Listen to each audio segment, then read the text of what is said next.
L'invité de Paris Direct aujourd'hui, c'est vous, Monique Pinson-Charlot, bonjour. Bonjour. Merci d'être là. Vous êtes sociologue, vous avez longtemps été directrice de recherche au CNRS, donc vous êtes aujourd'hui retraitée.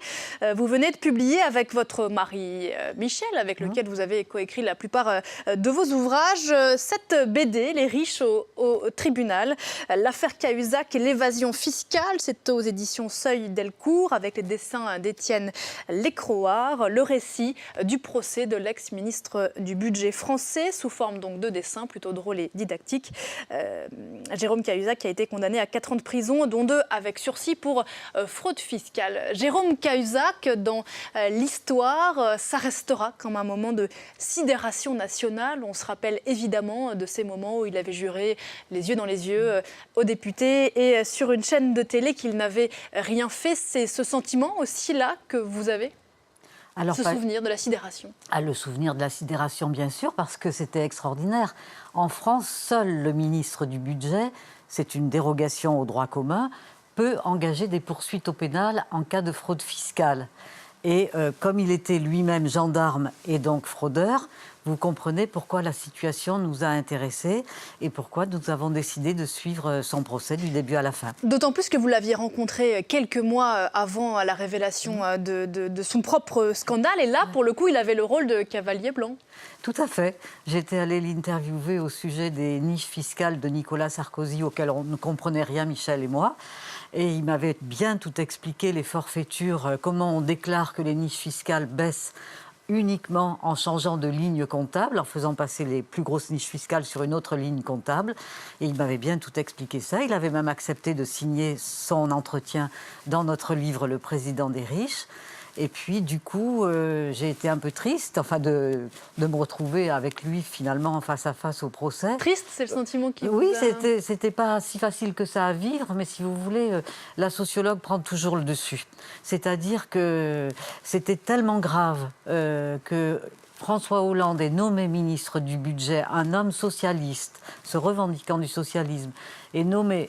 Pour moi, en toute connaissance de cause, parce que dans cette bande dessinée, on montre bien, avec les dessins absolument savoureux d'Étienne Lécroard, comment tout le monde savait, depuis l'an 2000, que Jérôme Cahuzac avait monté plusieurs comptes à l'étranger, sans les déclarer au fisc, bien sûr. Qu'est-ce qu'on a retenu de cette affaire Cahuzac ? Qu'est-ce qui a changé depuis ? Eh bien, rien. C'est-à-dire qu'au fond, tout se passe comme si plus on découvre que la fraude fiscale est généralisée au sein de la classe dominante, au sein de ceux qui s'accaparent toutes les richesses et tous les pouvoirs, les hommes politiques, enfin tous les hommes d'affaires, enfin c'est vraiment...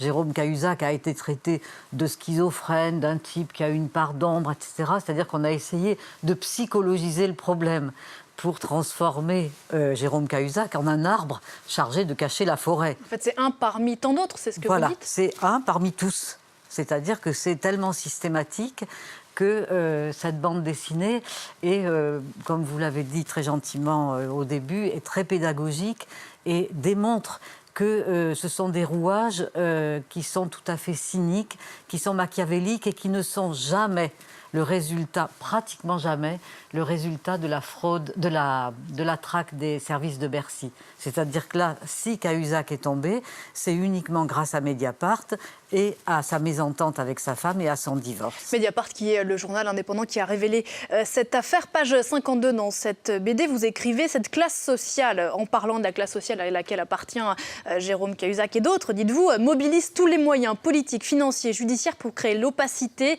la fraude massive et planifiée pour échapper à la solidarité nationale. Ce sont des accusations très graves. Oui, très graves.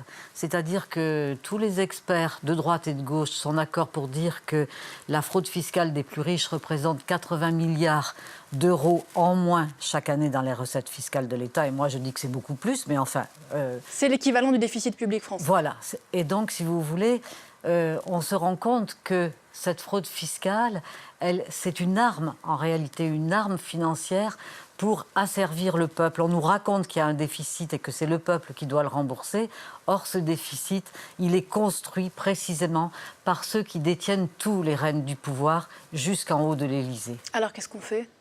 Alors, il n'y a pas d'autre solution que nous, les gens du peuple, les gens qui faisant tourner, comme vous faites tourner la télévision. Moi, je fais tourner ma machine sociologique avec mon cher mari et Étienne Lécroart là, de dévoiler ces mécanismes et un jour d'être solidaires pour un changement en profondeur dont nous avons tout intérêt aujourd'hui avec les annonces que vous avez fait tout à l'heure avec ces inondations épouvantables, cet ouragan aux États-Unis. Enfin, on voit bien que le dérèglement climatique est là, et ce dérèglement climatique, c'est véritablement le système capitaliste, les capitalistes, ceux qui sont assoiffés, affamés, gourmandissimes d'argent, sont en train de détruire la planète et l'humanité.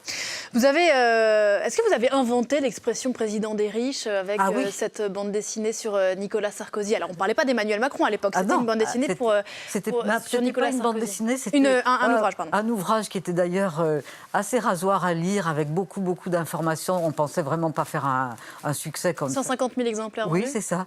Et ce qu'il y a d'extraordinaire, c'est que la parenthèse de François Hollande, qui a quand même aussi été un président qui a beaucoup servi la haute finance, malgré le fait qu'il avait déclaré que c'est son adversaire principal, ce sparadrap colle parfaitement au nouveau président de la République, plus que jamais au nouveau président de la République, Emmanuel Macron. Alors, vous êtes extrêmement critique, effectivement, de ce président. Vous, la femme de gauche, vous ne vous en cachez pas. C'est un président, dites-vous, maquillé. Qu'est-ce que ça veut dire, un président maquillé ? C'était un peu pour jouer sur les deux sens du terme maquillé, c'est-à-dire qu'on a su que pendant la campagne électorale, il avait eu genre 40 000 € de frais de maquillage. On se disait, tiens, un jeune homme de même pas 40 ans, c'est bizarre qu'il ait besoin de tant de maquillage, pourquoi? Et puis maquillé, parce que, si vous voulez, il s'est fait élire sur des tas de promesses, En marche, on va aller de l'avant, une société moderne, et en réalité, c'est une récession sociale, une révolution conservatrice, comme la France n'en a pas vécu depuis plusieurs dizaines d'années. Vous dites qu'il est représentant de la pensée unique. Oui, parce que maintenant, on est dans une dictature, mais ce n'est pas un parti unique. Une dictature, le mot est très fort. Le mot est très fort. Je suis désolée, c'est vrai, je ne devrais pas le dire sur une chaîne publique, mais en même temps, si vous voulez, il n'y a pas la liberté de penser n'est pas si grande que ça, dans la mesure où chaque jour, il y a une propagande qui est diffusée par un certain nombre de médias, puisque 9 milliardaires, les amis d'Emmanuel Macron, possèdent 90% des médias. Bien entendu, j'ai exclu le service public de ces 90%, puisque c'est l'État qui est propriétaire de votre chaîne. Et donc, on est dans la pensée unique, c'est-à-dire qu'il n'y a plus de droite, il n'y a plus de gauche, il n'y a plus nos alternatives. La pensée critique n'a pas le droit d'exister. La pensée critique doit être censurée. On ne peut pas dire qu'Emmanuel Macron aujourd'hui n'est pas critiqué, y compris dans la presse. On est quand même loin d'un tapis rouge en permanence déroulé devant le président. Bon, ça, vous avez raison. Mais on ne va pas assez jusqu'au bout de la violence de classe que ce président représente.